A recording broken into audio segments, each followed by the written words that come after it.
भारत के पूर्व राष्ट्रपति APJ अब्दुल कलाम, जिन्हें भारत का मिसाइल मैन कहा जाता है, उन्होंने अपनी आत्मकथा को अग्नि की उड़ान नामक पुस्तक में लिखा। उसी पुस्तक का ये ऑडियो वर्जन है। ये पुस्तक 16 चैप्टर्स में लिखा गया है और हर एक चैप्टर के लिए अलग अलग वीडियो बनाया गया है, जिसे आप इसी चैनल पर सुन सकते हैं। ये वीडियो पहले चैप्टर का है, तो आइए शुरुआत करते हैं।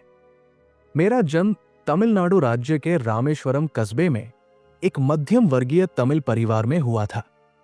मेरे पिता जैनुलाब्दीन की कोई बहुत अच्छी औपचारिक शिक्षा नहीं हुई थी और न ही वे कोई बहुत धनी व्यक्ति थे। इसके बावजूद वे बुद्धिमान थे और उनमें उदारता की सच्ची भावना थी। मेरी मां आशी अम्मा उनकी आदर्श जीवन संगिनी थी। मुझे याद नहीं है कि वे रोजाना कितने लोगों को खाना खिलाती थी, लेकिन मैं ये पक्के तौर पर कह सकता हूं कि हमारे सामूहिक परिवार में जितने लोग थे, उससे कहीं ज्यादा लोग हमारे यहां भोजन करते थे। मेरे माता पिता को हमारे समाज में एक आदर्श दंपति के रूप में देखा जाता था। मेरी मां के खानदान का बड़ा सम्मान था और उनके एक वंशज को अंग्रेजों ने बहादुर की पदवी भी दे डाली थी। मैं कई बच्चों में से एक था, लंबे चौड़े व सुंदर माता पिता का छोटी कद काठी का साधारण सा दिखने वाला बच्चा। हम लोग अपने पुश्तैनी घर में रहते थे। ये घर 19वीं शताब्दी के मध्य में बना था। रामेश्वरम की मस्जिद वाली गली में बना ये घर चूने, पत्थर व ईंट से बना पक्का और बड़ा था। मेरे पिता आडंबरहीन व्यक्ति थे और सभी अनावश्यक एवं ऐशो आराम वाली चीजों से दूर रहते थे, पर घर में सभी आवश्यक चीजें समुचित मात्रा में सुलभता से उपलब्ध थी। वास्तव में मैं कहूंगा कि मेरा बचपन बहुत ही निश्चितता और सादेपन में बीता, भौतिक एवं भावनात्मक दोनों ही तरह से। मैं प्राय अपनी मां के साथ ही रसोई में नीचे बैठकर खाना खाया करता था। वे मेरे सामने केले का पत्ता बिछाती और फिर उस पर चावल एवं सुगंधित स्वादिष्ट सांभर देती। साथ में घर का बना अचार और नारियल की ताजा चटनी भी होती। प्रतिष्ठित शिव मंदिर, जिसके कारण रामेश्वरम प्रसिद्ध तीर्थ स्थल है, का हमारे घर से 10 मिनट का पैदल रास्ता था। जिस इलाके में हम रहते थे वो मुस्लिम बहुल था, लेकिन वहां कुछ हिंदू परिवार भी थे जो अपने मुसलमान पड़ोसियों के साथ मिलजुल कर रहते थे। हमारे इलाके में एक बहुत ही पुरानी मस्जिद थी, जहां शाम को नमाज के लिए मेरे पिताजी मुझे अपने साथ ले जाते थे। अरबी में जो नमाज अदा की जाती थी, उसके बारे में मुझे कुछ पता तो नहीं था, लेकिन ये पक्का विश्वास था कि ये बातें ईश्वर तक जरूर पहुंच जाती है। नमाज के बाद जब मेरे पिता मस्जिद से बाहर आते तो विभिन्न धर्मों के लोग मस्जिद के बाहर बैठे उनकी प्रतीक्षा कर रहे होते। उनमें कई लोग पानी के कटोरे मेरे पिताजी के सामने रखते। पिताजी अपनी अंगुलियां उस पानी में डुबोते जाते और कुछ पढ़ते जाते। इसके बाद वो पानी बीमार लोगों के लिए घरों में ले जाया जाता। मुझे भी याद है कि लोग ठीक होने के बाद शुक्रिया अदा करने हमारे घर आते। पिताजी हमेशा मुस्कुराते और शुभ चिंतक एवं दयावान अल्लाह को शुक्रिया कहने को कहते। रामेश्वरम मंदिर के सबसे बड़े पुजारी पक्षी लक्ष्मण शास्त्री मेरे पिताजी के अभिन्न मित्र थे। अपने शुरुआती बचपन की यादों में इन दो लोगों के बारे में मुझे सबसे अच्छी तरह याद है। दोनों अपनी पारंपरिक वेशभूषा में होते और आध्यात्मिक मामला पर चर्चाएं करते रहते। जब मैं प्रश्न पूछने लायक बड़ा हुआ तो मैंने पिताजी से नमाज की प्रासंगिकता के बारे में पूछा। पिताजी ने मुझे बताया कि नमाज में रहस्यमय कुछ भी नहीं है। नमाज से लोगों के बीच भाईचारे की भावना संभव हो पाती है। वे कहते, जब तुम नमाज पढ़ते हो तो तुम अपने शरीर से इतर ब्रह्मांड का एक हिस्सा बन जाते हो, जिसमें दौलत, आयु, जाति या धर्मपंथ का कोई भेदभाव नहीं होता। मेरे पिताजी अध्यात्म की जटिल अवधारणाओं को भी तमिल में बहुत ही सरल ढंग से समझा देते थे। एक बार उन्होंने मुझसे कहा, खुद उनके वक्त में, खुद उनके स्थान पर, जो वे वास्तव में है और जिस अवस्था में पहुंचे हैं, अच्छी या बुरी, हर इंसान भी उसी तरह दैवी शक्ति रूपी ब्रह्मांड में उसके एक विशेष हिस्से के रूप में होता है। तो हम संकटों, दुखों या समस्याओं से क्यों घबराएं? जब संकट या दुख आए तो उनका कारण जानने की कोशिश करो। विपत्ति हमेशा आत्मविश्लेषण के अवसर प्रदान करती है। आप उन लोगों को ये बात क्यों नहीं बताते जो आपके पास मदद और सलाह मांगने के लिए आते हैं? मैंने पिताजी से पूछा। उन्होंने अपने हाथ मेरे कंधों पर रखे और मेरी आंखों में देखा। कुछ क्षण वे चुप रहे, जैसे वे मेरी समझ की क्षमता जांच रहे हों। फिर धीमे और गहरे स्वर में उन्होंने उत्तर दिया। पिताजी के इस जवाब ने मेरे भीतर नई ऊर्जा और असीमित उत्साह भर दिया। जब कभी इंसान अपने को अकेला पाता है तो उसे एक साथी की तलाश होती है, जो स्वाभाविक ही है। जब इंसान संकट में होता है तो उसे किसी की मदद की जरूरत होती है। जब वो अपने को किसी गतिरोध में फंसा पाता है तो उसे चाहिए होता है ऐसा साथी जो बाहर निकलने का रास्ता दिखा सके। बार बार तड़पाने वाली हर तीव्र इच्छा एक प्यास की तरह होती है, मगर हर प्यास को बुझाने वाला कोई न कोई मिल ही जाता है।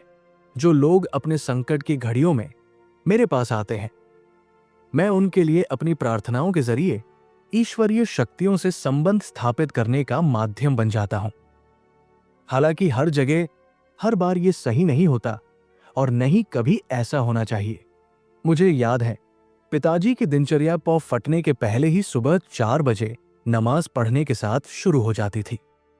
नमाज के बाद वे हमारे नारियल के बाग जाया करते। बाग घर से करीब 4 मील दूर था। करीब दर्जन भर नारियल कंधे पर लिए पिताजी घर लौटते और उसके बाद ही उनका नाश्ता होता। पिताजी की ये दिनचर्या जीवन के छठे दशक के आखिर तक बनी रही। मैंने अपनी विज्ञान एवं प्रौद्योगिकी की सारी जिंदगी में पिताजी की बातों का अनुसरण करने की कोशिश की है। मैंने उन बुनियादी सत्यों को समझने का भरसक प्रयास किया है जिन्हें पिताजी ने मेरे सामने रखा, और मुझे इस संतुष्टि का आभास हुआ कि ऐसी कोई दैवी शक्ति जरूर है जो हमें भ्रम, दुखों, विषाद और असफलता से छुटकारा दिलाती है तथा सही रास्ता दिखाती है। जब पिताजी ने लकड़ी की नौकाएं बनाने का काम शुरू किया, उस समय मैं 6 साल का था। ये नौकाएं तीर्थयात्रियों को रामेश्वरम से धनुषकोडी तक लाने ले जाने के काम आती थी। एक स्थानीय ठेकेदार अहमद जलालुद्दीन के साथ पिताजी समुद्र तट के पास नौकाएं बनाने लगे। बाद में अहमद जलालुद्दीन की मेरी बड़ी बहन जोहरा के साथ शादी हो गई थी। नौकाओं को आकार लेते देखते वक्त मैं काफी अच्छे तरीके से गौर करता था। पिताजी का कारोबार काफी अच्छा चल रहा था। एक दिन 100 मील प्रति घंटे की रफ्तार से हवा चली और समुद्र में तूफान आ गया। तूफान में सैथुक काराई के कुछ लोग और हमारी नावें बह गई। उसी में पंबन पुल भी टूट गया और यात्रियों से भरी ट्रेन दुर्घटनाग्रस्त हो गई। तब तक मैंने सिर्फ समुद्र की खूबसूरती को ही देखा था। उसकी अपार एवं अनियंत्रित ऊर्जा ने मुझे हतप्रभ कर दिया। जब तक नाव की ये कहानी बेवक्त डूबी, उम्र में काफी फर्क होने के बावजूद अहमद जलालुद्दीन मेरे अंतरंग मित्र बन गए। वो मुझसे करीब 15 साल बड़े थे और मुझे आजाद कहकर पुकारा करते थे। हम दोनों रोजाना शाम को दूर तक साथ घूमने जाया करते। हम मस्जिद वाली गली से निकलते और समुद्र के रेतीले तट पर चल पड़ते। मैं और जलालुद्दीन प्रायः आध्यात्मिक विषयों पर बातें करते। एक प्रमुख तीर्थस्थल होने की वजह से रामेश्वरम का ये वातावरण हमारी आध्यात्मिक चर्चाओं में और भी प्रेरक सिद्ध होता। रास्ते में हमारा पहला पड़ाव शिव मंदिर हुआ करता था। इस मंदिर की हम उतनी ही श्रद्धा से परिक्रमा करते जितनी श्रद्धा से देश के किसी हिस्से से आया कोई भी तीर्थयात्री करता, और इस परिक्रमा के बाद हम अपने शरीर को बहुत ही ऊर्जावान महसूस करते। जलालुद्दीन ईश्वर के बारे में ऐसी बातें किया करते जैसे ईश्वर के साथ उनकी कामकाजी भागीदारी हो। वो ईश्वर के समक्ष अपने सारे संदेह इस प्रकार रखते जैसे वो उनका निराकरण पूरी तरह कर देगा। मैं जलालुद्दीन की ओर एकटक देखता रहता और फिर देखता मंदिर के चारों ओर जमा श्रद्धालुओं, तीर्थयात्रियों की उस भीड़ को भी, जो समुद्र में डुबकियां लगा रही होती और फिर पूरी धार्मिक रीतियों से पूजा पाठ करती तथा उसी अज्ञात के प्रति अपने आदर भाव से प्रार्थना करती जिसे हम निराकार सर्वशक्तिमान मानते थे। मुझे इसमें कभी संदेह नहीं रहा कि मंदिर में की गई प्रार्थना जिस तरह पहुंचती है, ठीक उसी तरह हमारी मस्जिद में पढ़ी गई नमाज भी वहीं जाकर पहुंचती है। मुझे आश्चर्य सिर्फ तब होता जब जलालुद्दीन ईश्वर से विशेष तरह का जुड़ाव कायम कर लेने की बात कहते। पारिवारिक परिस्थितियों के कारण जलालुद्दीन की स्कूली शिक्षा कोई बहुत ज्यादा नहीं हुई थी। यही एक कारण रहा जिसकी वजह से जलालुद्दीन मुझे पढ़ाई के प्रति हमेशा उत्साहित करते रहते थे और मेरी सफलताओं से प्रसन्न होते थे। पढ़ाई से वंचित रह जाने की हल्की सी भी पीड़ा की झलक मुझे जलालुद्दीन में कभी देखने को नहीं मिली। जिंदगी में उन्हें जो कुछ भी मिला वो उसके प्रति हमेशा कृतज्ञ रहे। प्रसंगवश मुझे यहां यह भी उल्लेख कर देना चाहिए कि पूरे इलाके में सिर्फ जलालुद्दीन ही थे जो अंग्रेजी में लिख सकते थे। जिसे भी जरूरत होती, चाहे वो अर्जी हो या और कुछ, जलालुद्दीन उसे अंग्रेजी में लिख देते। मेरे परिचितों में, चाहे मेरे परिवार में हो या आस पड़ोस में, जलालुद्दीन के बराबर शिक्षा का स्तर किसी का भी नहीं था और न ही किसी को उनके बराबर बाहरी दुनिया के बारे में पता था। जलालुद्दीन मुझे हमेशा शिक्षित व्यक्तियों, वैज्ञानिक खोजों, समकालीन साहित्य और चिकित्सा विज्ञान की उपलब्धियों के बारे में बताते रहते थे। वही थे जिन्होंने मुझे सीमित दायरे से बाहर निकालकर नई दुनिया का बोध कराया। मेरे बाल्यकाल में पुस्तकें एक दुर्लभ वस्तु की तरह हुआ करती थी। हमारे यहां स्थानीय स्तर पर एक पूर्व क्रांतिकारी या कहिए उग्र राष्ट्रवादी ST.R. मानिकम का निजी पुस्तकालय था। उन्होंने मुझे हमेशा पढ़ने के लिए उत्साहित किया। मैं अक्सर उनके घर से पढ़ने के लिए किताबें ले आया करता था। दूसरे जिस व्यक्ति का मेरे बाल जीवन पर गहरा असर पड़ा वो मेरे चचेरे भाई शमसुद्दीन थे। वो रामेश्वरम में अखबारों के एकमात्र वितरक थे। अखबार रामेश्वरम स्टेशन पर सुबह की ट्रेन से पहुंचते थे जो पंबन से आती थी। इस अखबार एजेंसी को अकेले शमसुद्दीन ही चलाते थे। रामेश्वरम में अखबारों की जुमला 1000 प्रतियां बिकती थी। इन अखबारों में स्वतंत्रता आंदोलन से संबंधित ताजा खबरें, ज्योतिष से जुड़े संदर्भ और मद्रास के सर्राफा बाजार के भाव प्रमुखता से होते थे।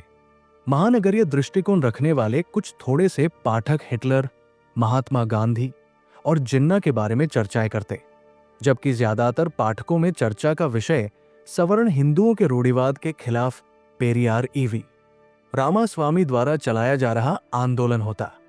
दिनमणि अखबार की मांग सबसे ज्यादा होती थी। चूंकि अखबार में जो कुछ भी छपा होता वो मेरी समझ से परे होता, इसलिए शमसुद्दीन द्वारा ग्राहकों को अखबार बांटने से पहले मैं सिर्फ अखबार में छपी तस्वीरों पर नजर डालकर ही संतोष कर लेता था। सन 1939 में जब द्वितीय विश्व युद्ध छिड़ा तब मैं 8 वर्ष का था। तभी बाजार में इमली के बीजों की अचानक तेज मांग उठी, जिसका कारण मुझे कभी समझ में नहीं आया। मैं इन बीजों को इकट्ठा करता और मस्जिद वाली गली में एक परचून की दुकान पर बेच देता। इससे मुझे एक आना रोज मिल जाता था। विश्व युद्ध की खबरें जलालुद्दीन मुझे बताते रहते थे, जिन्हें बाद में मैं दिनमणि अखबार के शीर्षकों में ढूंढने की कोशिश करता। विश्व युद्ध का हमारे यहां जरा भी असर नहीं था, लेकिन जल्दी ही भारत पर भी मित्र देशों की सेनाओं में शामिल होने का दबाव डाला गया और देश में एक तरह का आपातकाल घोषित कर दिया गया।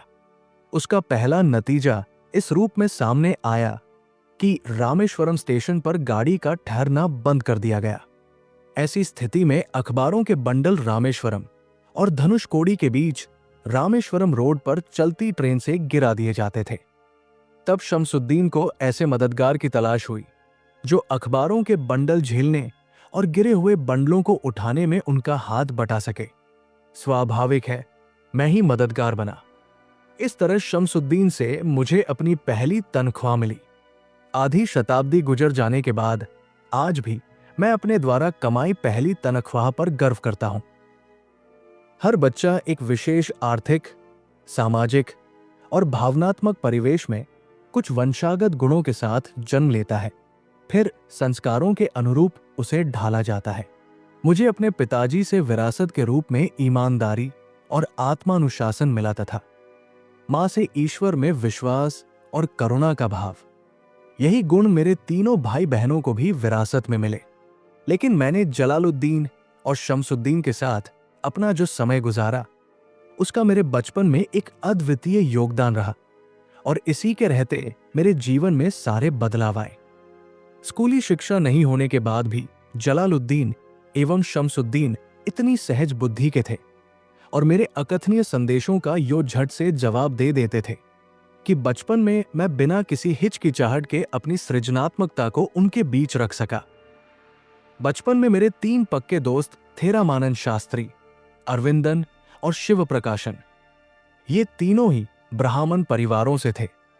रामानंद शास्त्री तो रामेश्वरम मंदिर के सबसे बड़े पुजारी पक्षी लक्ष्मण शास्त्री का बेटा था। अलग अलग धर्म, पालन पोषण, पढ़ाई लिखाई को लेकर हम में से किसी भी बच्चे ने कभी भी आपस में कोई भेदभाव महसूस नहीं किया। आगे चलकर रामानंद शास्त्री तो अपने पिता के स्थान पर रामेश्वरम मंदिर का पुजारी बना। अरविंदन ने तीर्थयात्रियों को घुमाने के लिए टेम्पो चलाने का कारोबार कर लिया और शिव प्रकाशन दक्षिण रेलवे में खानपान का ठेकेदार हो गया। जब मैं रामेश्वरम के प्राइमरी स्कूल में 5वीं कक्षा में था, तब एक दिन एक नए शिक्षक हमारी कक्षा में आए। मैं टोपी पहना करता था, जो मेरे मुसलमान होने का प्रतीक था। कक्षा में मैं हमेशा आगे की पंक्ति में जनेऊ पहने रामानंद शास्त्री के साथ बैठा करता था। नए शिक्षक को एक हिंदू लड़के का मुसलमान लड़के के साथ बैठना अच्छा नहीं लगा। उन्होंने मुझे उठाकर पीछे वाली बेंच पर चले जाने को कहा। मुझे बहुत बुरा लगा। रामानंद शास्त्री को भी ये बहुत खला। मुझे पीछे की पंक्ति में बैठाए जाते देख वो काफी उदास नजर आ रहा था। उसके चेहरे पर जो रुआसी के भाव थे, उनकी मुझ पर गहरी छाप पड़ी। स्कूल की छुट्टी होने पर हम घर गए और सारी घटना अपने घर वालों को बताई। ये सुनकर लक्ष्मण शास्त्री ने उस शिक्षक को बुलाया और कहा कि उसे निर्दोष बच्चों के दिमाग में इस तरह सामाजिक असमानता एवं सांप्रदायिकता का विष नहीं घोलना चाहिए। हम सब भी उस वक्त वहां मौजूद थे। लक्ष्मण शास्त्री ने उस शिक्षक से साफ साफ कह दिया कि या तो वो क्षमा मांगे या फिर स्कूल छोड़कर यहां से चला जाए। उस शिक्षक ने अपने किए व्यवहार पर न सिर्फ दुख व्यक्त किया, बल्कि लक्ष्मण शास्त्री के कड़े रुख एवं धर्मनिरपेक्षता में उनके विश्वास से उस नौजवान शिक्षक में अंततः बदलाव आ गया। पूरे रामेश्वरम में विभिन्न जातियों का जो छोटा सा समाजम था, वो कई स्तरों में था। इस पृथक्करण के मामले में ये जातियां बहुत ही कठोर थी। मेरे विज्ञान के शिक्षक शिव सुब्रमण्य अय्यर कट्टर सनातनी ब्राह्मण थे और उनकी पत्नी घोर रूढ़िवादी थी। लेकिन वे कुछ कुछ रूढ़िवाद के खिलाफ हो चले थे। उन्होंने इन सामाजिक रूढ़ियों को तोड़ने के लिए अपनी तरफ से काफी कोशिशें की, ताकि विभिन्न वर्गों के लोग आपस में एक दूसरे के साथ मिल सकें और जातीय असमानता खत्म हो। वे मेरे साथ काफी समय बिताते थे और कहा करते, कलाम, मैं तुम्हें ऐसा बनाना चाहता हूं कि तुम बड़े शहरों के लोगों के बीच एक उच्च शिक्षित व्यक्ति के रूप में पहचाने जाओगे। एक दिन उन्होंने मुझे खाने पर अपने घर बुलाया। उनकी पत्नी इस बात से बहुत ही परेशान एवं भयभीत थी कि उनकी पवित्र और धर्मनिष्ठ रसोई में एक मुसलमान युवक को भोजन पर आमंत्रित किया गया है। उन्होंने अपनी रसोई के भीतर मुझे खाना खिलाने से साफ इनकार कर दिया। शिव सुब्रमण्य अय्यर अपनी पत्नी के इस रुख से जरा भी विचलित नहीं हुए और न ही उन्हें क्रोध आया, बल्कि उन्होंने खुद अपने हाथ से मुझे खाना परोसा और फिर बाहर आकर मेरे पास ही अपना खाना लेकर बैठ गए। उनकी पत्नी ये सब रसोई के दरवाजे के पीछे खड़ी देखती रही। मुझे आश्चर्य हो रहा था कि क्या वे मेरे चावल खाने के तरीके, पानी पीने के ढंग और खाना खा चुकने के बाद उस स्थान को साफ करने के तरीके में कोई फर्क देख रही थी। जब मैं उनके घर से खाना खाने के बाद लौटने लगा तो अय्यर महोदय ने मुझे फिर अगले हफ्ते रात के खाने पर आने को कहा। मेरी हिचकिचाहट को देखते हुए वे बोले, इसमें परेशान होने की जरूरत नहीं है। एक बार जब तुम व्यवस्था बदल डालने का फैसला कर लेते हो तो ऐसी समस्याएं सामने आती ही है। अगले हफ्ते जब मैं शिव सुब्रमण्य अय्यर के घर रात्रि भोज पर गया तो उनकी पत्नी ही मुझे रसोई में ले गई और खुद अपने हाथों से मुझे खाना परोसा। द्वितीय विश्व युद्ध खत्म हो चुका था और भारत की आजादी भी बहुत दूर नहीं थी। गांधी जी ने ऐलान किया, भारतीय स्वयं अपने भारत का निर्माण करेंगे। पूरे देश में अप्रत्याशित उम्मीदें थी। मैंने अपने पिताजी से रामेश्वरम छोड़कर जिला मुख्यालय रामनाथपुरम जाकर पढ़ाई करने की अनुमति मांगी। उन्होंने सोचते हुए कहा, अबुल, तुम्हें आगे बढ़ने के लिए जाना होगा। तुम्हें अपनी लालसाएं पूरी करने और आगे बढ़ने के लिए उस जगह चले जाना चाहिए जहां तुम्हारी जरूरतें पूरी हो सकती हैं। हमारा प्यार तुम्हें बांधेगा नहीं और नहीं हमारी जरूरतें तुम्हें रोकेंगी। मेरी हिचकिचाती हुई मां को उन्होंने खलील जिब्रान का हवाला देते हुए कहा, तुम्हारे बच्चे तुम्हारे नहीं हैं, वे तो खुद के लिए जीवन की लालसाओं के बेटे बेटियां हैं। वे तुम्हारे जरिए आते हैं लेकिन तुमसे नहीं आते। तुम उन्हें अपना प्यार दे सकते हो लेकिन अपने विचार नहीं। उनके खुद के अपने विचार होते हैं। पिताजी हम चारों भाइयों को मस्जिद ले गए और पवित्र कुरान से अल फतीहा पढ़कर प्रार्थना की। फिर पिताजी मुझे रामेश्वरम स्टेशन पर छोड़ने आए और कहा, इस जगह तुम्हारा शरीर तो रह सकता है लेकिन तुम्हारा मन नहीं। तुम्हारे मन को तो कल के उस घर में रहने जाना है जहां हम में से कोई भी रामेश्वरम से वहां नहीं जा सकता और न ही सपनों में देख सकता है। मेरे बच्चे, ईश्वर तुम्हें खुश रखे। शमसुद्दीन और अहमद जलालुद्दीन मुझे रामनाथपुरम के श्वार्ज हाई स्कूल में दाखिल कराने और वहां मेरे रहने का बंदोबस्त करने के लिए मेरे साथ आए थे। किसी भी तरह मुझे यहां अच्छा नहीं लग रहा था। रामनाथपुरम कस्बा समृद्ध होते हुए भी बनावटीपन में जीता समाज था। इसकी आबादी करीब 50,000 थी लेकिन रामेश्वरम जैसी सुसंगति और सद्भाव यहां नहीं था। मुझे घर की बड़ी याद आती और मैं रामेश्वरम जाने का हर मौका तलाशता रहता। रामनाथपुरम में पढ़ाई के अच्छे अवसर के बाद भी मैं अपनी मां की बनाई दक्षिण भारतीय मिठाई पोली की याद नहीं भुला पाता। मेरी मां पोली की 12 तरह से मिठाइयां बना लेती थी और हर किस्म की मिठाई की अपनी अलग सुगंध एवं स्वाद होता था। घर की बहुत याद आने के बावजूद मैं नए माहौल में रहकर पिताजी के सपने को साकार करने के प्रति कटिबद्ध था, क्योंकि मेरी सफलता से पिताजी की बहुत बड़ी उम्मीदें जुड़ी थी। पिताजी मुझे कलेक्टर बना देखना चाहते थे और मुझे लगता था कि पिताजी के सपने को साकार करना मेरा फर्ज है। हालांकि परिवार, सुरक्षा और रामेश्वरम की सारी सुख सुविधाएं मुझसे छूट गई थी। जलालुद्दीन मुझसे हमेशा सकारात्मक सोच की शक्ति की बात किया करते थे और जब भी मुझे घर की याद आती या मैं उदास होता तो मैं प्राय उनकी कही बातों को मन में याद कर लेता। उनके कहे अनुसार मैंने अपने मन के विचारों एवं मस्तिष्क को स्थिर रखने तथा लक्ष्य को पाने के लिए कठोर परिश्रम किया। मैं रामेश्वरम नहीं लौटा बल्कि अपने घर से और दूर चलता चला गया। और इसी के साथ पहला चैप्टर समाप्त होता है। दूसरे चैप्टर का लिंक डिस्क्रिप्शन में दिया गया है, वहां से देख सकते हैं। ये वीडियो कैसा लगा हमें कमेंट बॉक्स में जरूर बताएं और अगर सुनकर अच्छा लगा हो तो लाइक भी कर दें। धन्यवाद।